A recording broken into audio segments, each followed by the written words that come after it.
A fist closes around crystal. It comes away wet, trailing shards. A lord with fire-streaked hair and a diamond mark on his brow leans in. What the hell are you talking about? Say that again. A shadowed messenger bows. Yes, sir. The giant undead magret that attacked Gorgon was destroyed.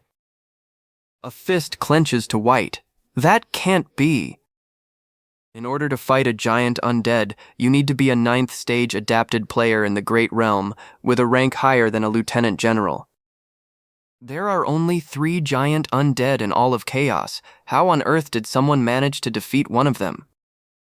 Go and find out what happened. Yes, sir. A subordinate is already gone. This is impossible. There must be a mistake. 4 days later, a tattered banner burns in the wind, purple against a sky, the color of embers. Word reaches them, the entire northern branch of the Golden Sky clan near Gorgon has been annihilated. You're too weak. What have you all been doing for the last several hundred years? Battered and bandaged, the clan lords stand in a ragged line, waiting to be judged. A shadow claws across the sky above them. How are we supposed to beat that thing? Yong. Yes, sir? The only good thing about you is your speed. Hwang, you may be strong, but you're too slow.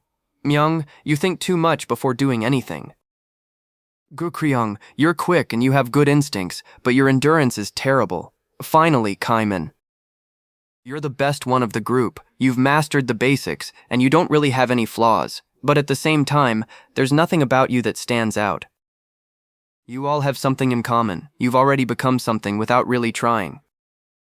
You read my mind, kid. Considering that you're almost 1,000 years old, you guys are pretty weak as well. How dare you? But he's right. 900 years ago, the 10 clan lords were all 7th stage or higher adapted players. The highest rank, the lord of the Heavenly Dragon clan, was a 9th stage adapted player, and Mulak was even more powerful. And yet, even they struggled with the expedition. That's what the Abyss is like. During our recent mission to eradicate the northern branch of the Golden Sky clan, half of you were seriously injured or almost killed, and we weren't even attacking Manticore, their home base. If you have this much trouble fighting one clan, how are you going to survive the Abyss expedition? That's why, starting today, you'll be undergoing a week of special training. Special training? Huang Kang flexes, delighted. My lord. All the clan lords here are adapted players. The 15 stages of adaptation are a measure of an adapted player's strength. You can't just skip over the levels. It usually takes a non-adapted player 10 years to become a first stage adapted player. Then it takes 20 years to reach the second stage, 40 years to reach the third stage, and another 80 years to go from stage 3 to 4. Most people die before then.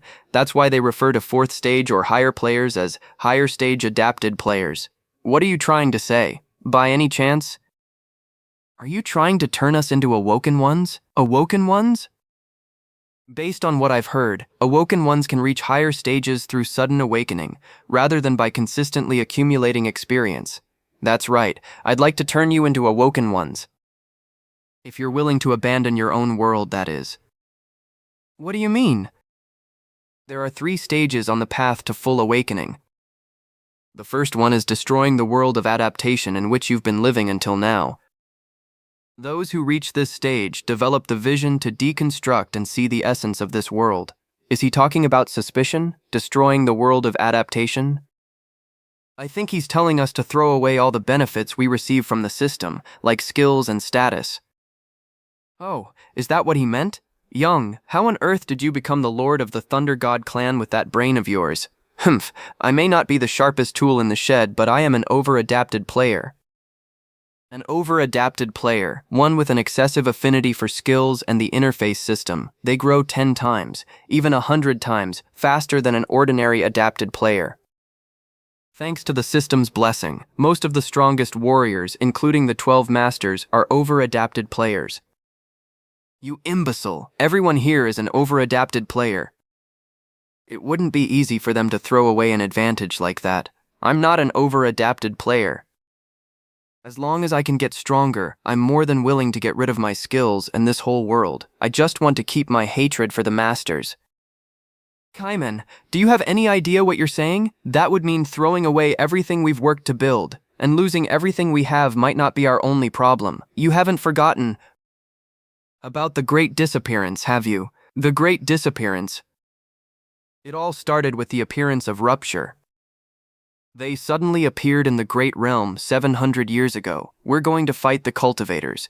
That's what Rupture, a terrorist group, announced when they first appeared. And after they brutally murdered the master of the fourth zone for strongly opposing them, they made the following declaration: anyone who wishes to become an awoken one, come to the Forgotten Land.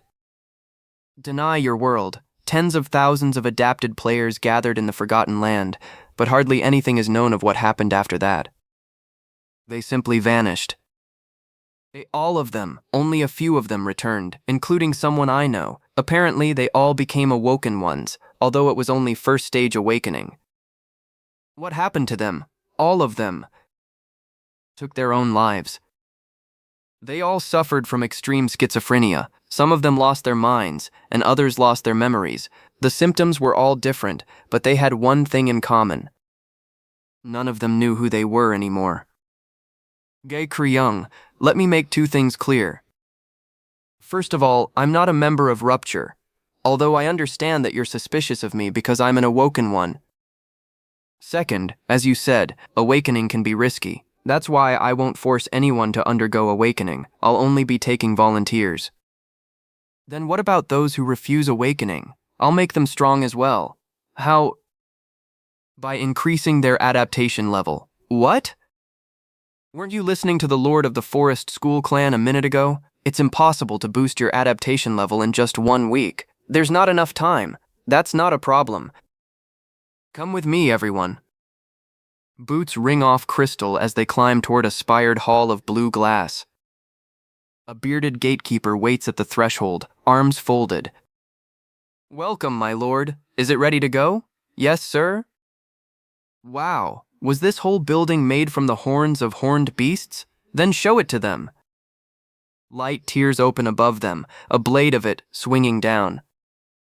A clawed shape unfolds out of the light. Geez, that wasn't me. Hong Kong and the gatekeeper both go rigid, blades already answering. The window reads, will you respond to the call of Nightmare Tower, Carpe Diem? A nightmare tower? A boot comes down soft on drifting cloud, at the gate of the Nightmare Tower, Carpe Diem. They drop together into the sky above the tower. I didn't think a human being could create a nightmare tower. It may only be a 2-story tower, but still, this is incredible. I'm stunned. I can't believe I'm here not to be cultivated, but to destroy cultivation. Same here. You took the words right out of my mouth. Calm down and listen, everyone. From now on, this is where all your training will take place. Time flows about 100 times more slowly in the tower, so 1 day outside is the same as 100 days in here. Since 1 week equals 700 days, we have about 2 years.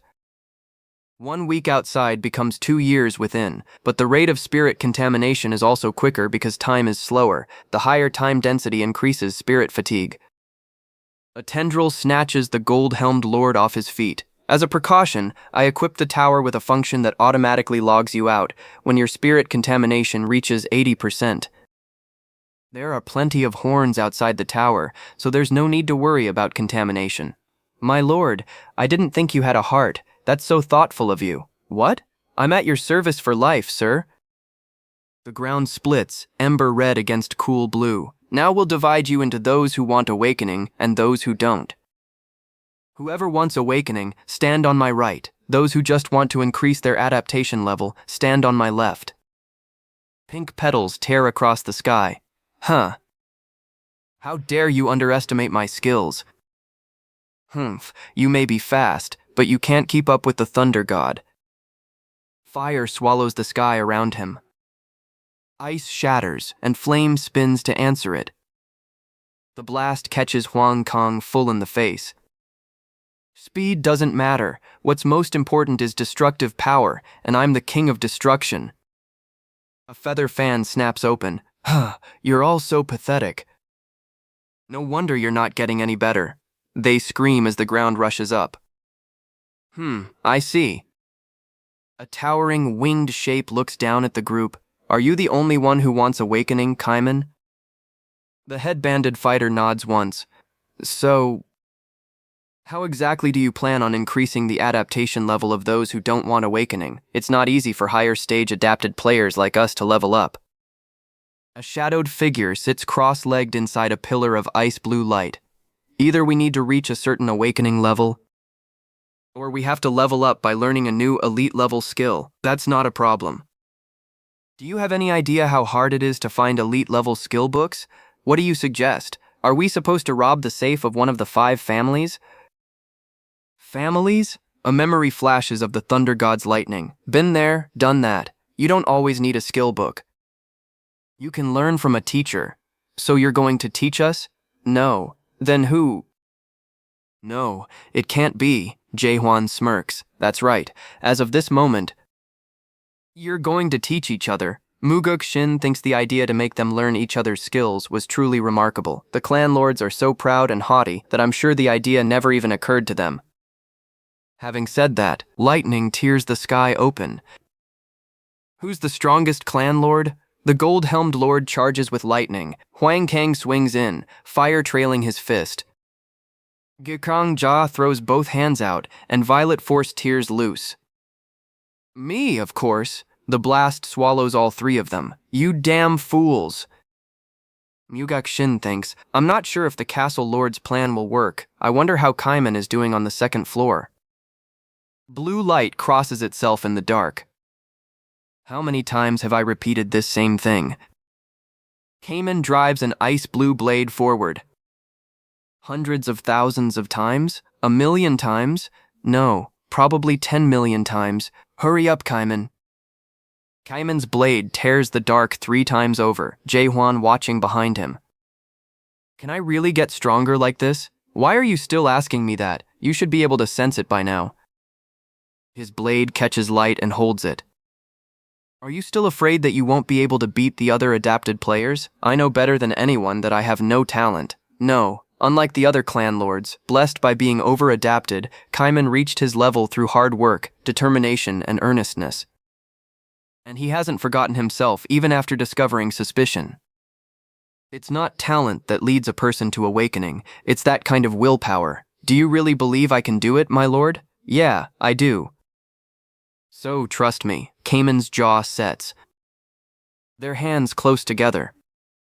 Caiman's eyes light, and his blade cuts white through the dark. Under a field of stars, a white tower rises. Elsewhere, a pale tower climbs into the stars. A woman drinks deep from a horn. That's better. Carpe Diem, a nightmare tower created by a human. Even after all these centuries, people are still foolish enough to think they can change something. Isn't that right? Master? What are you up to, Seolha? That's no way to greet someone you haven't seen in ages. Come back, Master. Everyone's waiting for you. I told you, I'm not going back. I refuse to work with those inhuman bastards. We fight for humanity's sake. In fact, we're the only ones really fighting for humanity. That's what Rupture is all about. No, you take advantage of humans. Rupture has been a lost cause ever since the Great Disappearance. You've lost your purpose and goal. You're just a bunch of... Seolha covers her mouth. Sorry, I couldn't help myself. How could you say that? After all... Rue, you were one of the people who planned that damn Great Disappearance. Hair drifts across a field of stars. After all... Seolha's face is inches from his. You were one of the people who planned that damn Great Disappearance. That's not true. Seolha follows close behind.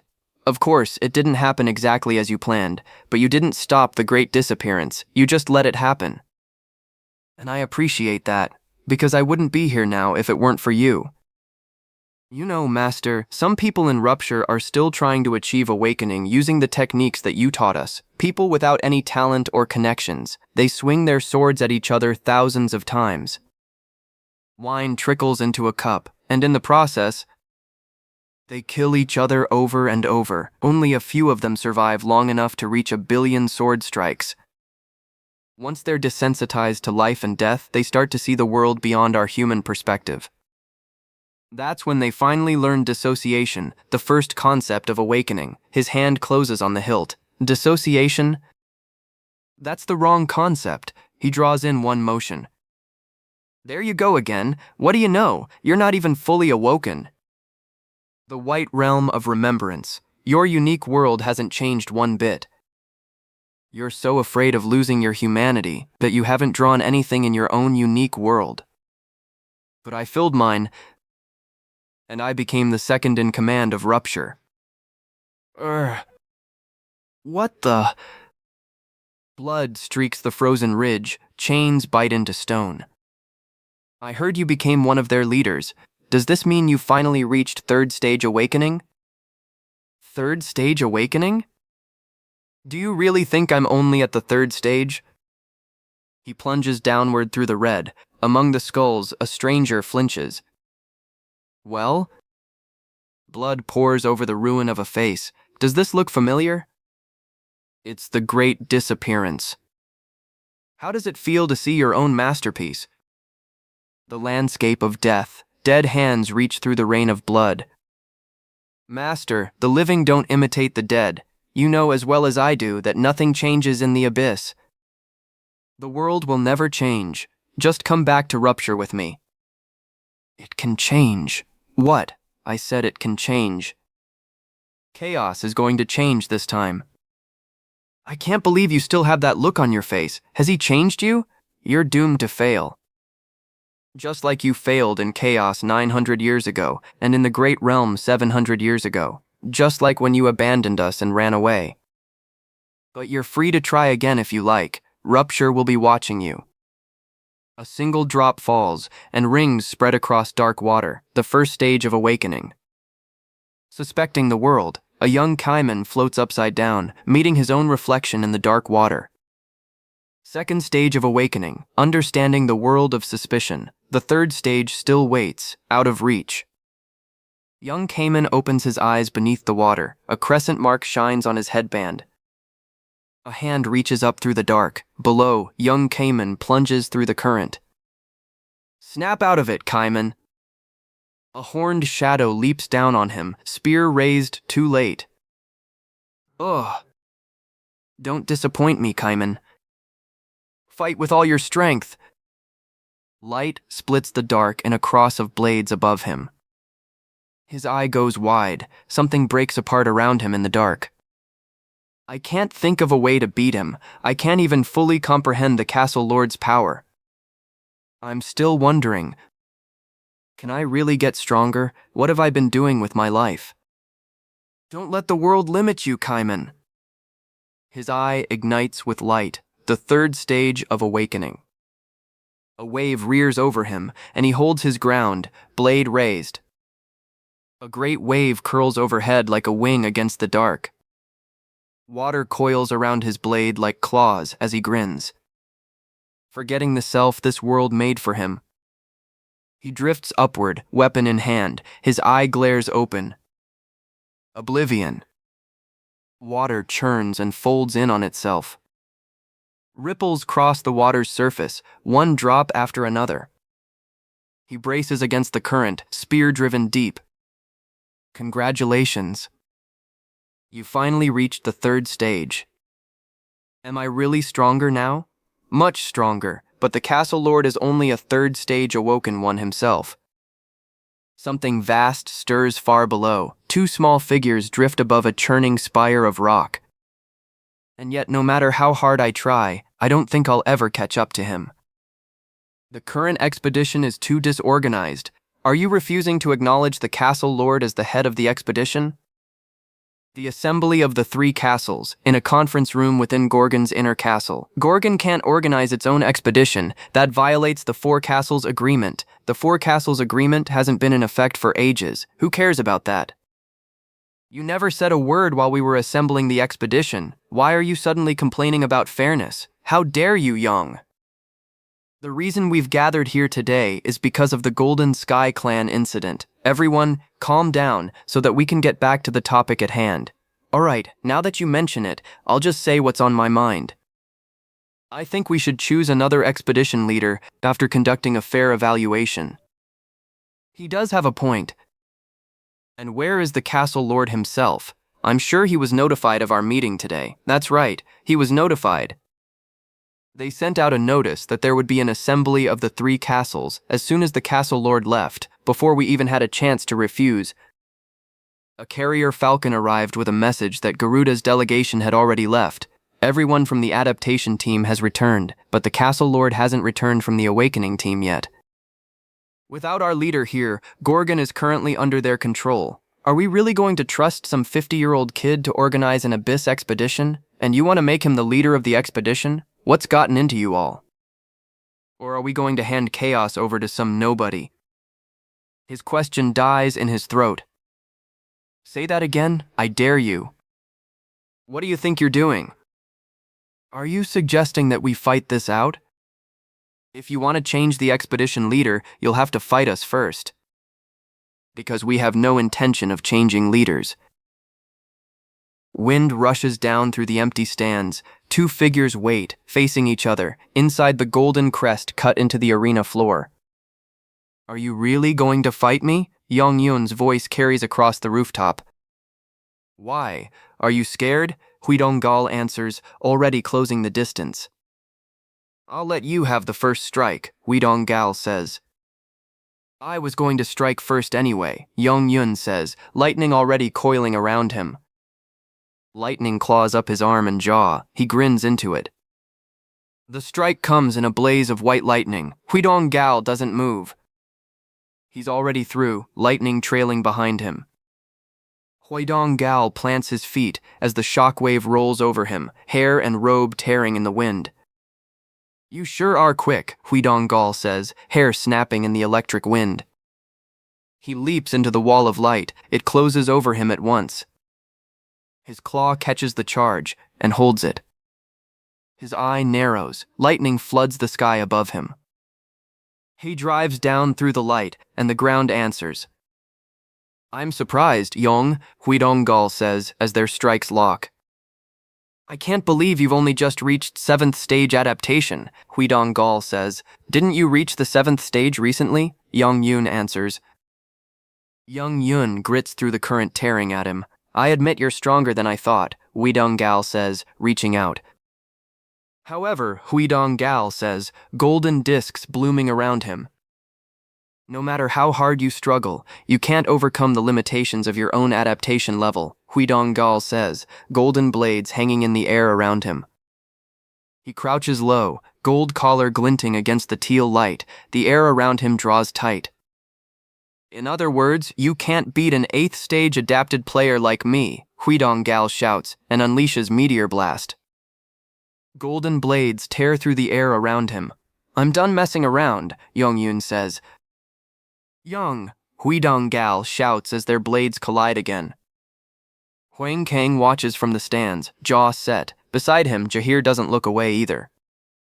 You all saw the Lord of the Thunder God clan lose to me just now. Hwidong calls up to the stands. I won the fight, so as promised, the expedition leader will be. Who says it's over? Yong-yun cuts in. I'm still standing, Yong-yun says, lightning still coiled around him. You must be quite drowsy considering how much bullshit you're spouting, Yong-yun says. Let me wake you up with something more entertaining. Broken stone drifts down through the quiet. You refuse to give up, huh? Hwidong says, raising a glowing hand. Huh, is that all you've got? Speed? Hwidong calls, batting the strike aside. Flame answers from off to the side. It isn't his. Yong-yun throws the Fire King's 18th sword strike, Wang Kang's own technique, turned into one of his own. Flame tears across the rooftop in its wake. The Fire King's sword strike? Hwidong stammers. He's already moving again, this time with the Lord of the Forest School Clan's Stealth Blade. Is that the Lord of the Forest School Clan's Stealth Blade? Hwidong says. How could you all give away your skills like this? Have you got no pride as clan lords? Hwidong shouts. Pride doesn't pay the bills, Wang Kang calls back. He closes the gap in a blink, and the blade comes down. I see. So that's how it's going to be? Hwidong says, lightning scarring across his shoulder. Yong staggers back a step. In that case, Hwidong says. I'll have to take this more seriously as well, Hwidong says, discs of light gathering above him. His cloak snaps out behind him. Yong eyes go wide. A column of light tears down out of the sky. Run, a guard shouts. Get as far away as possible, another calls, pushing people back. Hurry, someone calls behind them. Mugeuk Shin only watches, unmoved. Hwidong spins the light into a single blazing column, orbs of gold circling him. Stone shreds and scatters on the wind. Eternal sea blast crashes down, and the whole rooftop shudders with it. Debris rains down through the light. The rooftop keeps breaking apart beneath the blast. Aesa watches without blinking, her hair torn sideways in the wind. The blast throws him sideways through his own storm of light. Where did you go, Yong? Let's see if you can stop, Hwidong shouts. Behind him, an eye narrows in the dark. Something pale and sharp rises out of the haze. Yong drops from above, lightning coiled around both fists. His hair whips around as he turns, too late. I'm done messing around too, Yong says. It was nice knowing you, Hwidong Yong says, and throws the azure sky sword strike, Mugeuk Shin's own technique, turned into one of his. Rubble and ice settle across the ruined rooftop. The azure sky sword strike tears the sky in half behind him. Something drips into the wreckage below. Hwidong doesn't move, one drop tracing his jaw. That's enough, Yong, Mugeuk Shin says, catching his arm mid-strike.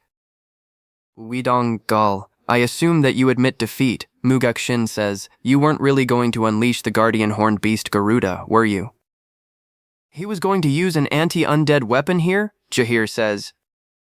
All right, it's my loss, Hwidong says. Well done, Yong, Mugeuk Shin says, and lets out a long breath.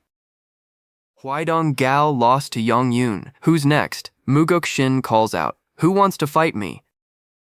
What about you, Aesa Mugeuk Shin calls down to her. If anyone wants to keep fighting, they're welcome to come down here, Aesa says. Jaehwan and Gu Karyong drop down onto the ledge together. Below them, someone stiffens. Gukrom, what do you think you're doing? Jaehwan says.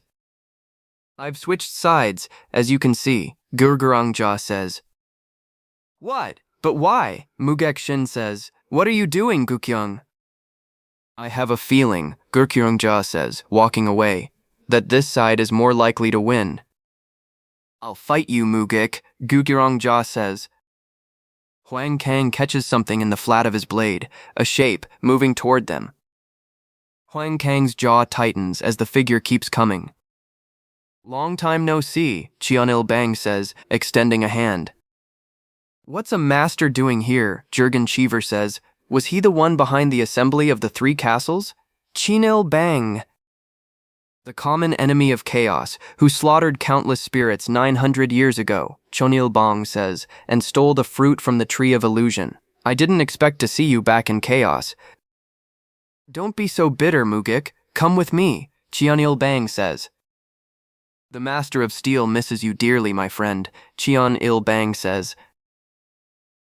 Don't be so bitter, Mugeuk. Come with me. A white-haired man in gold-trimmed armor smiles, one hand laid over the clasp at his chest. The Master of Steel misses you dearly, my friend. Do you work for the Master of Steel now? A pierced brow draws tight over furious eyes. That's right.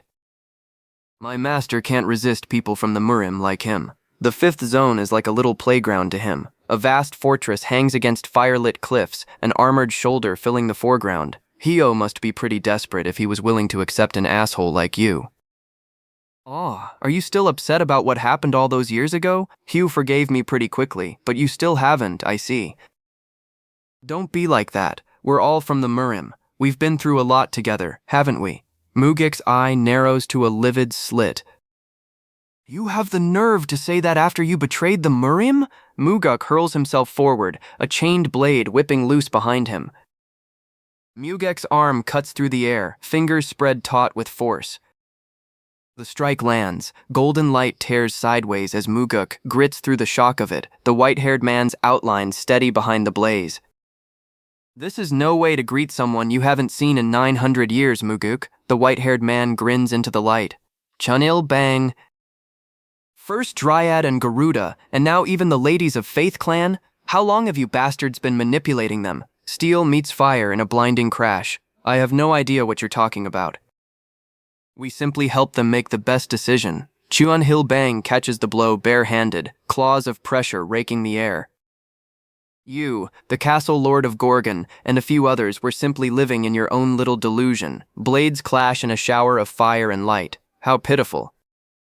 Shut up! Mugeuk screamed, tears through the smoke. Steps climb toward a distant fortress, marked with the scales of the Ladies of Faith. A tan-skinned man with silver hair studies the climb ahead, unreadable. Asa descends the stair, arms folded, two attendants trailing behind. Don't change your mind, Lord Asa. A boot settles on the stone, deliberate. You made the right decision. The silver-haired swordsman drops from the dark, landing without a sound. Asa says nothing, her eyes unreadable. The castle lord of Gorgon is even more dangerous than the Golden Sky clan. Broken visions flare behind him. Fire, ruin, a monstrous shape. He's trying to use the Abyss expedition to unite chaos. Hwidong, envoy of the Master of Steel, stands motionless in the dark, cloak torn at the shoulder. My master has designated him a threat. A young man grits through crushing pressure, fists white around an unseen weight. A threat. That's what they call people who try to change chaos, while behind him Mulok's masked shadow looms in violet flame. Every time a threat appears in chaos, hope answers it. An army climbs the ridge behind their banners, flags cracking in the firelit wind. And that hope soon turns into despair, Asa's hair torn by the wind over the ruin. If we don't get rid of him, there will be tremendous bloodshed and chaos. You're 970 years old. You remember what happened 900 years ago, don't you? Isa's gaze drops over a field of broken banners and swords. We can't let another tragedy like that occur.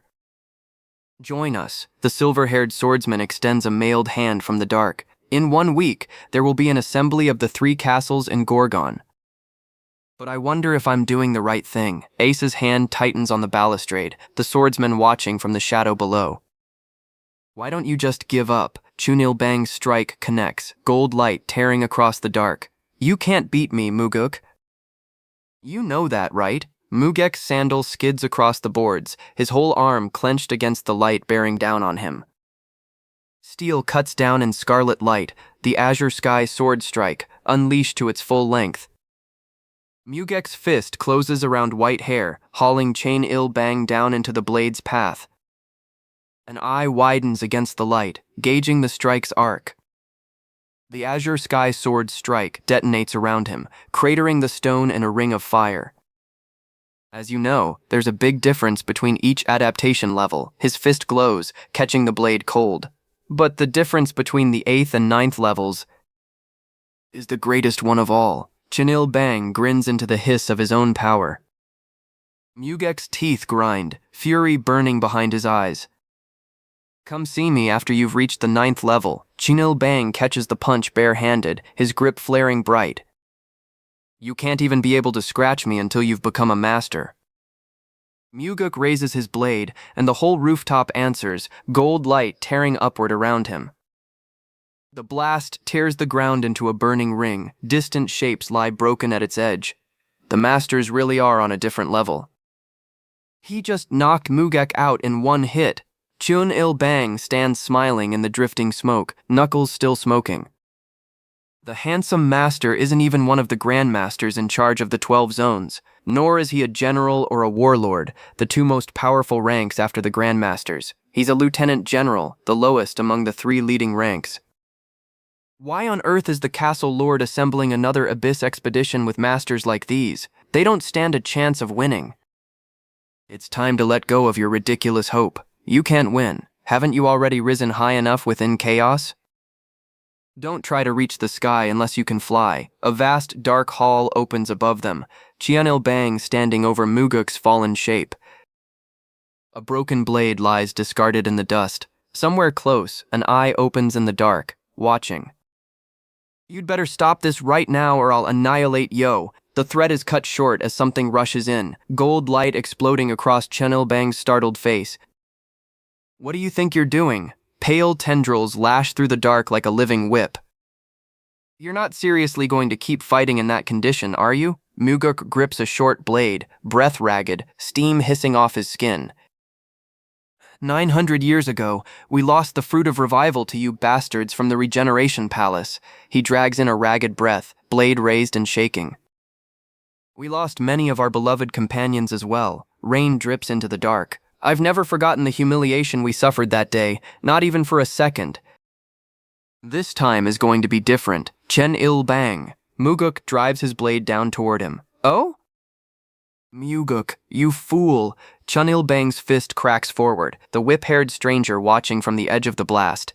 Do you have a death wish? Light runs the length of the blade, gathering to a point. Fire tears upward, blinding, the azure sky sword strike, arcane mystery. Cheon-il Bang recoils, caught off guard for the first time. His grin falters, calculation flickering behind his eyes. Cheon-il Bang answers with heavenly smash, fire roaring down like a collapsing sky. Hya! Mugeuk's roar tears through the fire, defiant to the last. A hand strains upward through the rain, fingers spread and shaking. What a shame, Mugeuk. Cheon-il Bang drives down Hell Splitter, wings of light tearing open the storm. Mugeuk plants his blade and braces, eyes wide against the light bearing down. You failed to reach the sky once again. Fire spirals around them both, Mugeuk sagging beneath the light. Just like you did 900 years ago, rain streaks down a face, frozen somewhere between fury and grief. You can't change anything. Cheon-il Bang hauls him up by the collar, half into the rain. Mugeuk! A red-haired man cries out, and beside him a black-haired stranger only smiles wider. Blame the castle lord of Gorgon for giving you those silly ideas. Rain runs from two pairs of watching eyes. A figure fills a distant archway. Sorry I'm late, Mugeuk. The castle lord has some business to attend to, so he'll be late. Blade meets axe in a burst of sparks. I'll fight on his behalf. A broad-shouldered swordsman plants himself among the broken columns, a massive blade at his side. Rain patters over the broken stone, the huge blade held ready at his side.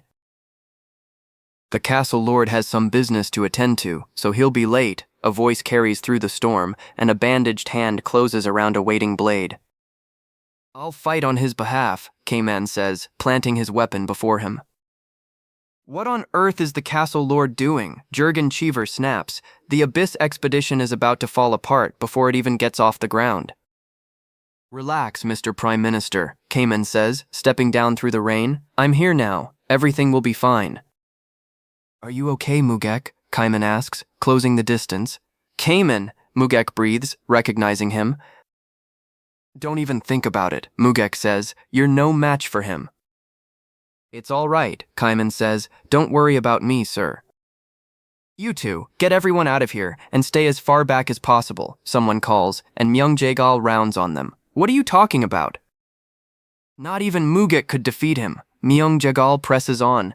In fact, I doubt that all of us together could. Lord Myung-jae-gal, Caiman cuts in. Let me fight him alone, Caiman says, stepping past them toward Cheon-il Bang. Caiman, are you serious? Myung-jae-gal exclaims. Caiman's bandaged fist tightens. Long time no see, handsome master. Do you know me? You look vaguely familiar, Cheon-il Bang says, studying him. Caiman, huh? Ah, are you that amateur from before? Cheon-il Bang recalls, the one who couldn't join the Abyss expedition because you weren't good enough? That was true before, yes, Caiman says. Seeing that you have the nerve to stand in my way, I assume your abilities have improved quite a bit since then, Cheon-il Bang says.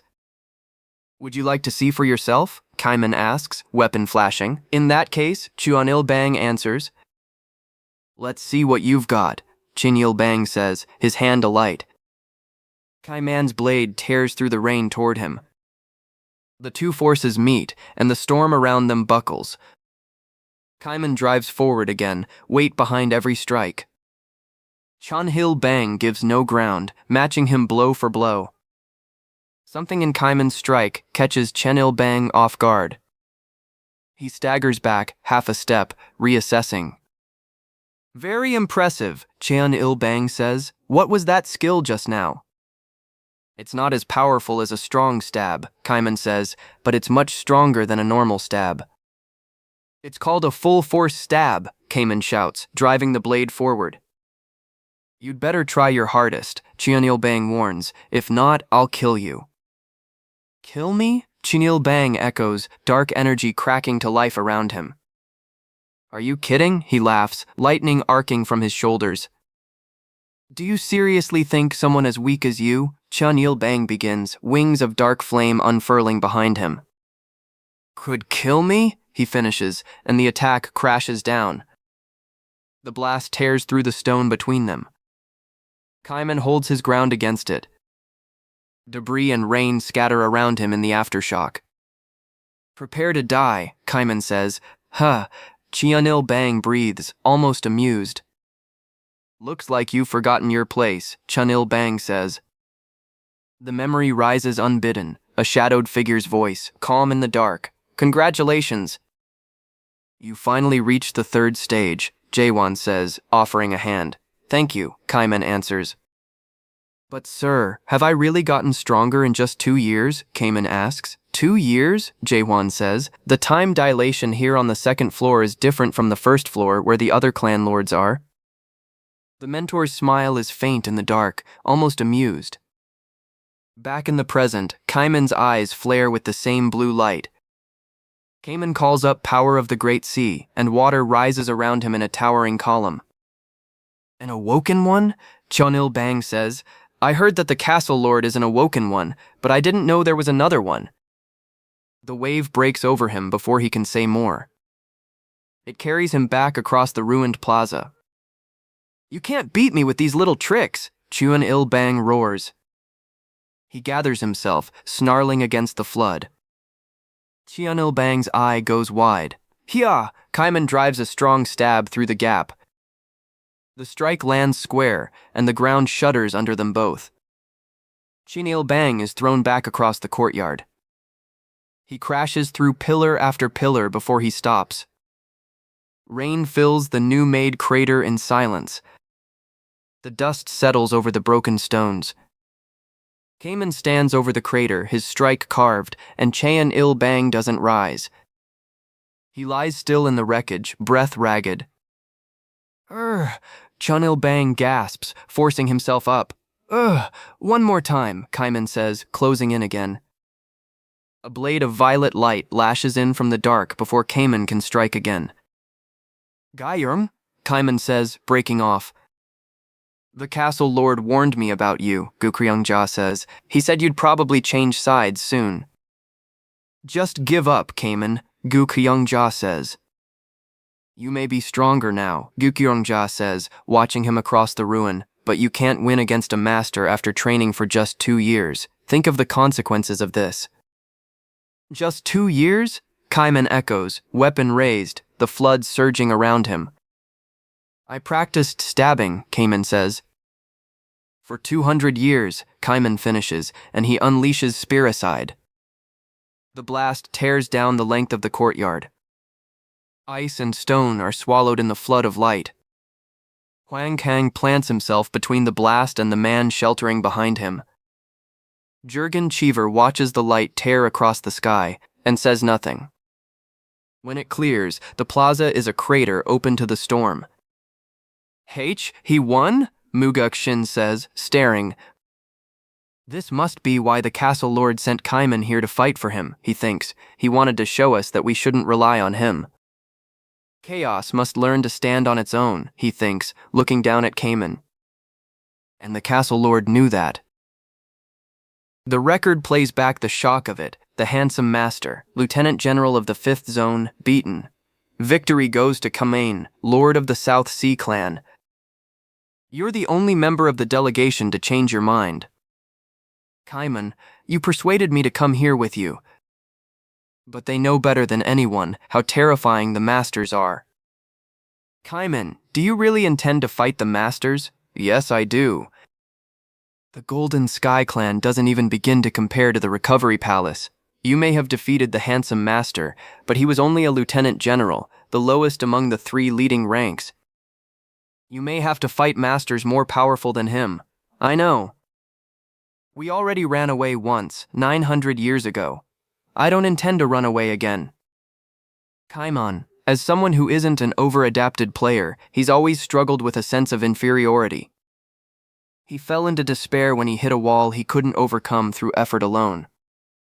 But he's changed so much. Is this really the same Caiman that I knew? If you truly believe that, then I'll put my faith. Beyond the glass, a crowd surges toward a spired, crystal-windowed tower. Is that a nightmare tower?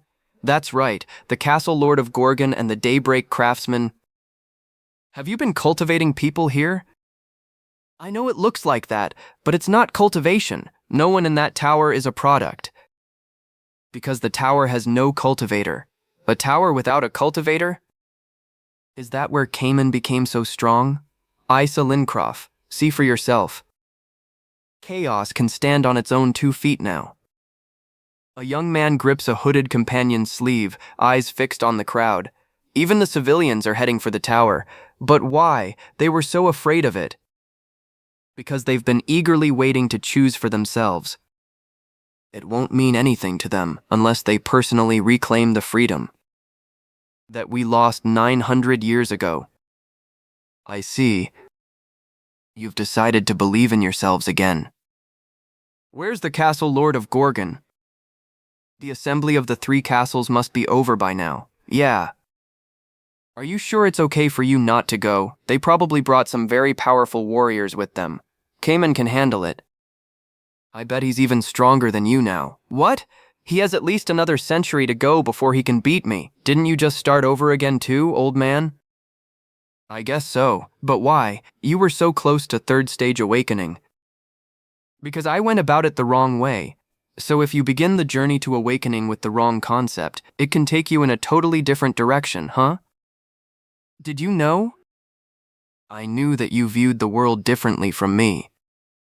The awoken ones in Rupture, including him, all achieved awakening with the same concepts. The first stage of awakening is dissociation, the second stage is reassembly. Then comes oblivion, the third and final stage. He had no profound ideas about awakening.